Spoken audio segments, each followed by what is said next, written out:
Bonjour ELM, salut tout le monde, les petits, les grands, les moyens. Je suis trop contente de pouvoir vous retrouver ce matin pour en plus faire quoi? La fête ensemble. La fête? Eh ben oui, aujourd'hui c'est Pâques. Alors Pâques, tu vas me dire Melvin, j'ai pas vu de chocolat sur ma chaise, il n'y avait pas non plus de ballon qui donnerait un indice que c'est la fête. J'aime les ballons, j'aime le chocolat, mais entre nous, les ballons, ça finit toujours par se dégonfler. Et les chocolats, une fois qu'ils sont mangés, il n'y en a plus. Là, je te parle d'une fête éternelle, c'est-à-dire une fête qui dure tout le temps. Et aujourd'hui, on se rappelle justement de ça. T'as raison, c'est Pâques et on va y revenir. Pour commencer cette fête, je te propose un exercice très simple. Sourire. Alors oui, sourire, tout le monde sait le faire. Vous allez me dire, Melvin, t'as comme qui dirait oublié un petit détail, c'est que avec le masque, si je souris, ça se voit pas. Erreur! Eh oui, parce que quand tu souris, tu tournes ta tête à 90 degrés vers la droite ou vers la gauche. Et là, normalement, tu es censé rencontrer le regard de ton voisin. Et tout simplement, souris-lui. Regarde mes yeux. Je pense que tu l'as vu, ça se voit que je souris. Bon, si ça se voit pas, tu peux venir me faire une réclamation à la fin. Mais en tout cas, on commence comme ça, par un superbe sourire. Et dès que c'est fait, regarde ce qui se passe un petit peu sur l'estrade, parce que je pense qu'on va retrouver des personnes que tu as peut-être l'habitude de voir derrière l'écran, mais qui aujourd'hui sont là en chair et en os pour faire la fête, fêter Pâques avec nous. On retrouve tout de suite quelqu'un qui a l'habitude de te parler et de te montrer avec des gestes et de la danse comment on peut continuer cette fête en louant Dieu.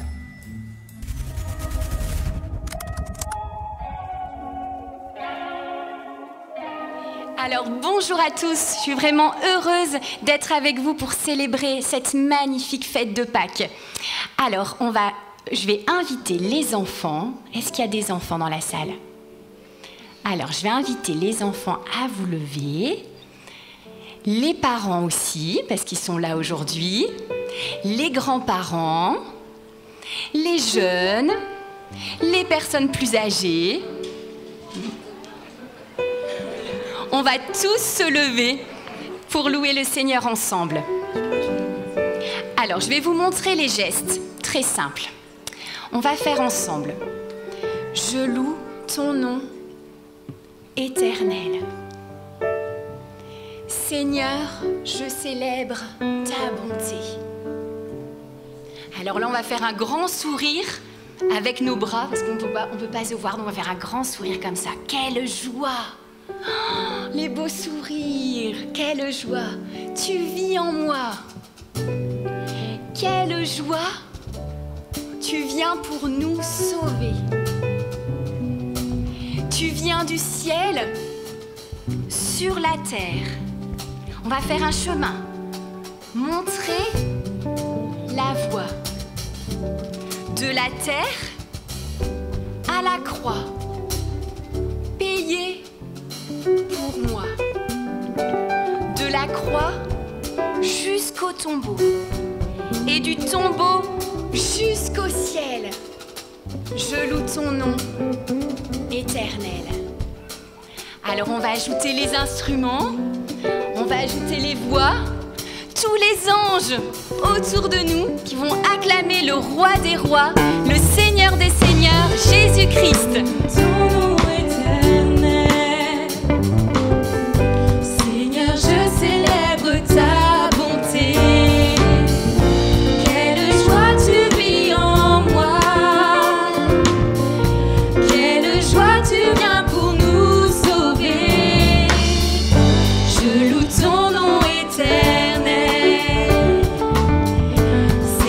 Je célèbre ta bonté.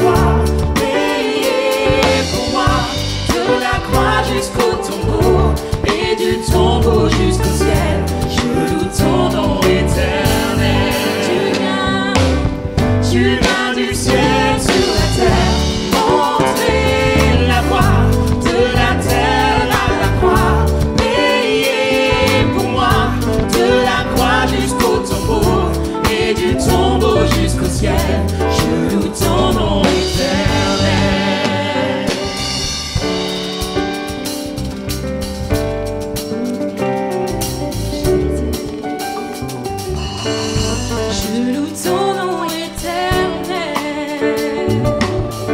Seigneur, je célèbre ta bonté. Quelle joie tu vis en moi. Quelle joie tu viens pour nous sauver. Je loue ton nom éternel. Seigneur, je célèbre ta bonté.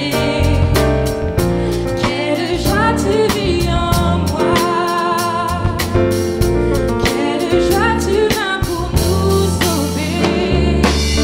Tu viens du ciel sur la terre, montrer la voie de la terre à la croix, payer pour moi, de la croix jusqu'au tombeau et du tombeau jusqu'au ciel. Je loue ton nom éternel. Tu viens du ciel sur la terre, montrer la voie de la terre à la croix, payer pour moi, de la croix jusqu'au tombeau et du tombeau jusqu'au ciel. Je loue ton nom éternel. Je loue ton nom éternel. Je loue ton nom éternel.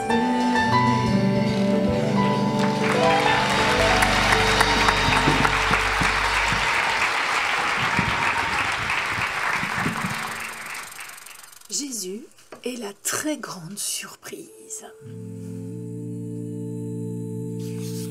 Jésus est vraiment surprenant. C'est lui le créateur de toutes les planètes et de toutes les galaxies de l'univers. Et pourtant, surprise, il est venu sur Terre sous la forme d'un petit bébé. Depuis toujours, Jésus est le roi des rois. Et pourtant, il n'est pas né dans un grand et beau palais. Au contraire, surprise, il est né dans une petite étable, à côté de toutes sortes d'animaux qui sentaient bien mauvais. Quand Jésus est devenu grand et qu'il a commencé à prêcher et à enseigner, il surprenait continuellement les gens qui l'entendaient parler. Ils étaient particulièrement étonnés lorsque Jésus leur expliquait qui était Dieu. En effet, certaines personnes pensaient que Dieu était toujours en colère. D'autres pensaient que Dieu était un petit farceur qui envoyait toutes sortes de malheurs dans leur vie. D'autres encore pensaient que Dieu ne s'intéressait pas du tout à eux. Bien sûr, Jésus savait exactement à quoi ressemblait Dieu. Il a donc raconté une histoire au sujet de l'amour de Dieu. Une histoire qui allait surprendre tout le monde, même toi. L'histoire des serviteurs qui attendaient de Jésus de Nazareth.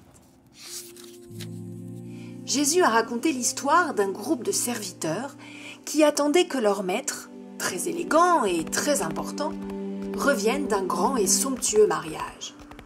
Leur travail consistait à rester éveillés et à attendre en prenant soin de garder toutes les bougies bien allumées.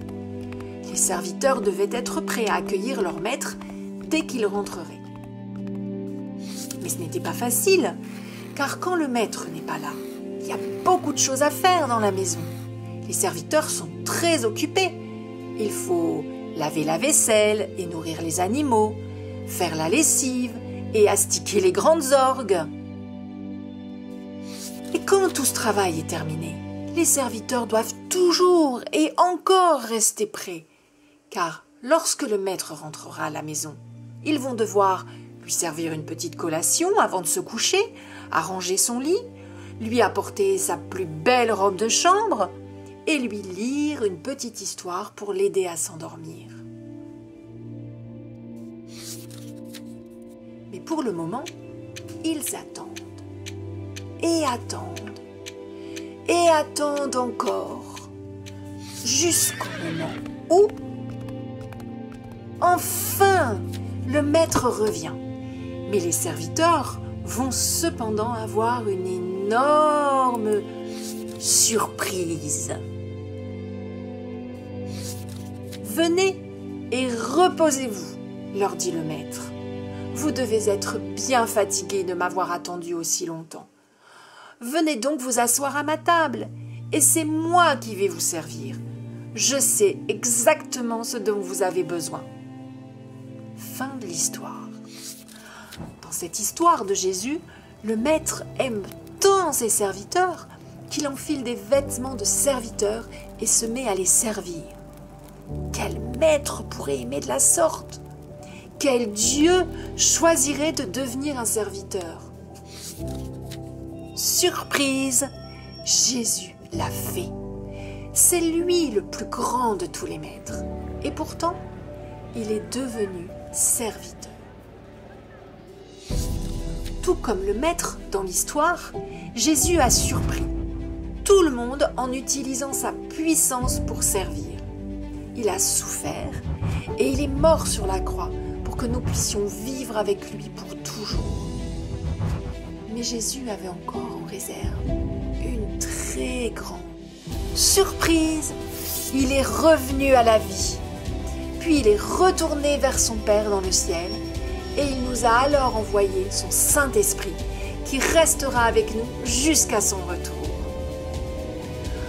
Personne ne sait quel jour ou à quelle heure Jésus reviendra. Il peut revenir à tout moment. Et tout comme les serviteurs de l'histoire, nous avons beaucoup à faire en attendant. Il faut prendre soin de ceux qui ont faim, s'occuper de ceux qui sont seuls, partager avec ses amis et pardonner à ses ennemis.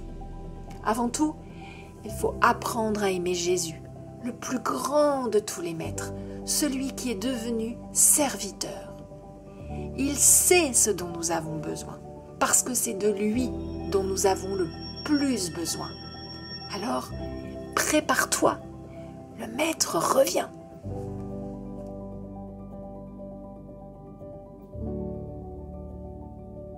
Waouh! Quelle histoire! Oh, c'est une histoire dingue quand même. Oh, moi je sais pas vous, mais alors quand j'entends cette histoire-là, oh, c'est la fête dans mon cœur. J'ai mon cœur qui bat la chamade, quoi, comme ça. Tu sais, un peu comme quand tu viens de faire une course et que t'as franchi la ligne d'arrivée. Et là, t'es le plus heureux en fait parce que t'es arrivé. Alors oui, il y a l'effort physique, mais il y a cette excitation, cette joie. Et puis, ce cœur aussi il peut battre comme ça la chamade quand on attend quelque chose avec impatience. On l'a tellement attendu et c'est sur le point d'arriver que on est excité et le cœur il bat à 10 000. Et bien aujourd'hui, je te parlais d'une fête, Pâques. Et bien Pâques c'est ça. C'est la fête, c'est une fête extraordinaire. Alors bien sûr, Pâques, ça dure 15 jours. C'est un peu comme Noël, on fête Noël une fois dans l'année. Mais à Pâques, il y a quelque chose d'extraordinaire. C'est que c'est la raison pour laquelle je crois en Jésus, pour laquelle tu crois en Jésus. Parce qu'à Pâques, Jésus, il est mort sur la croix pour mes fautes, mes bêtises, tes fautes, tes bêtises, ton péché. Mais l'histoire, elle ne s'arrête pas là parce que sinon on n'aurait pas eu cet espoir. Non, il est ressuscité, il est vivant. Waouh! Réfléchis à ça, Jésus est vivant. Si tu avais encore un doute, Jésus est vivant. Et ça, c'est pas quelque chose qui va s'arrêter ce soir à minuit. Ce sera vrai encore demain et après-demain. Et alors, bon, c'est ça, et qu'est-ce qu'on fait après? Qu'est-ce que nous disait l'histoire? On attend. On attend. Et c'est ça l'espoir, c'est que Jésus, il va revenir. Il va revenir pour nous chercher et nous emmener avec lui chez lui. On attend. Alors, il y a plusieurs façons d'attendre. On peut attendre en se croisant comme ça les bras. Et un petit peu, tu sais, quand tu es en retard à l'école ou au collège ou au travail et qu'il y a la maîtresse qui est comme ça ou ton patron qui regarde sa montre et qui te fait bien comprendre que tu es en retard, quoi. Sache une chose, Jésus n'est jamais en retard. Et donc, plutôt que de l'attendre les bras croisés en disant « Oh là là, qu'est-ce qu'il fait? C'est long, c'est long, c'est long », Jésus nous a demandé de faire quelque chose de très simple. Avant de te dire quoi, dans la Bible, il y a l'histoire de 2 femmes qui sont allées au tombeau parce que Jésus était mort, donc elles se sont rendues au tombeau, hop, elles sont arrivées, et là, elles s'attendaient à voir Jésus mort, hein, il était mort, et là, boum, première surprise, le tombeau est vide. Alors là, autant dire que le cœur, il a dû battre en disant qu'est-ce qui s'est passé, etc. Et là, boum, deuxième surprise, un ange est là et leur dit « Ah mais Jésus n'est pas là, celui que vous cherchez parmi les morts, il est vivant. » Et là, elles auraient pu se dire, ces deux femmes, « Oh, c'est génial, bon, on va s'asseoir et puis on va attendre maintenant. » Non, la Bible nous dit qu'elles ont couru. Alors là, voilà encore le cœur qui bat à fond. Elles ont couru et elles ont été dire aux autres, Jésus est vivant. Et l'espoir à ce moment-là, wow, ça a été quelque chose de génial. Alors, c'est ça qu'il faut qu'on fasse. En attendant Jésus, c'est de pouvoir le dire avec des mots aux autres, Jésus est vivant, mais aussi de pouvoir le dire avec des actions, des actes très simples. Tout à l'heure, je te disais de tourner ta tête simplement pour faire un sourire à celui ou celle qui est à côté de toi. Peu importe si tu le connais ou si tu le connais pas. Jésus nous demande de pouvoir l'attendre en proclamant qu'il est vivant, mais aussi dans ce qu'on fait, de pouvoir le montrer, qu'on a cet espoir, surtout avec tout ce qu'on vit là. Tu sais quoi ? Tout ce qui peut se passer, ça n'aura jamais d'impact sur cet espoir. Jésus est vivant. Alors chaque matin, je te propose, quand tu te lèves, pose-toi cette question. Est-ce que je suis en train d'attendre le retour de Jésus ? Est-ce que j'ai cet espoir-là ? Alors, je compte sur vous, on va se la poser chaque matin et tu vas voir, tu vas voir comme ça va diriger ta journée et ça va changer les choses dans la façon dont tu vas la vivre. Pour revenir un peu sur le miracle de Pâques, parce que là je vois de la fumée et je suis en train de me dire qu'il doit y avoir quelqu'un dans les parages qui a dû encore faire une de ces expériences. Bon, elle a remis ses lunettes, elle a remis sa blouse, elle a remis ses éprouvettes. Je vous demande d'accueillir une scientifique reconnue chez ELM, Juliette.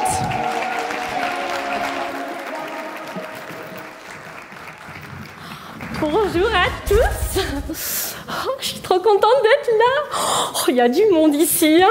Oh là là, qu'est-ce qu'il y a du monde. Bon, alors aujourd'hui, je suis ici. On m'a invitée en live. Je suis devant vous en live. D'habitude, je fais mes petites expériences tranquilles chez moi, face caméra. Mais là, je suis ici. Bon, j'avoue, j'ai quand même un peu la pression.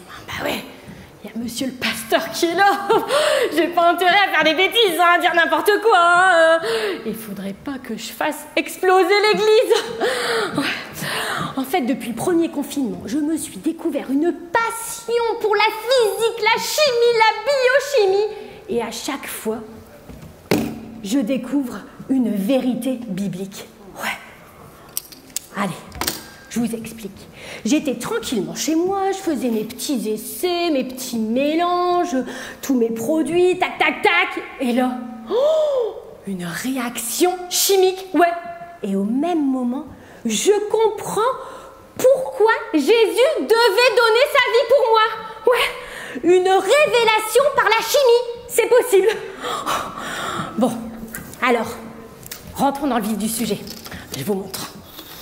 Ici, j'ai mis dans ce récipient de l'eau de Javel qui contient de l'hydrochloride de sodium. C'est un produit super fort. Et ça représente Jésus. Ici, ce produit un peu noirâtre, il y a de l'iode dedans. C'est de la bétadine. Et ça représente le péché. Et enfin, ici, c'est de l'eau. Et ça te représente toi. Toi ou toi. Et regarde-moi ça. Tu parais tout propre, hein? Tu parais tout bon, même bon à boire. Mais en vrai, le problème, c'est que c'est pas tout à fait ça. Bah oui, depuis que le péché est rentré dans le monde, je suis désolée de te dire, mais tu ressembles plutôt à ça, hein? Bah ouais. Le péché, il t'a changé. Mais qu'est-ce que ça peut être, toutes ces impuretés? Par exemple, c'est quand tu as une mauvaise attitude, quand tu désobéis à papa et maman, ou quand tu mens à tes copains, quand tu triches à l'école. Bon, peu importe ce que c'est. En tout cas, Dieu, quand il a créé l'homme au commencement, c'était pas tout à fait ça, hein.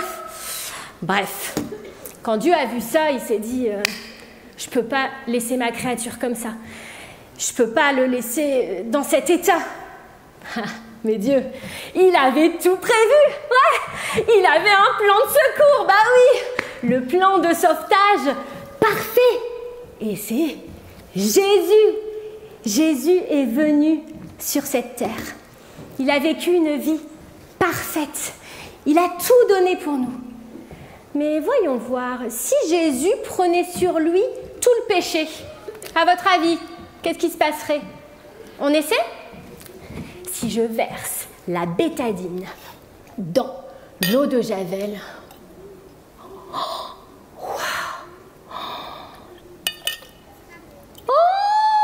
regardez!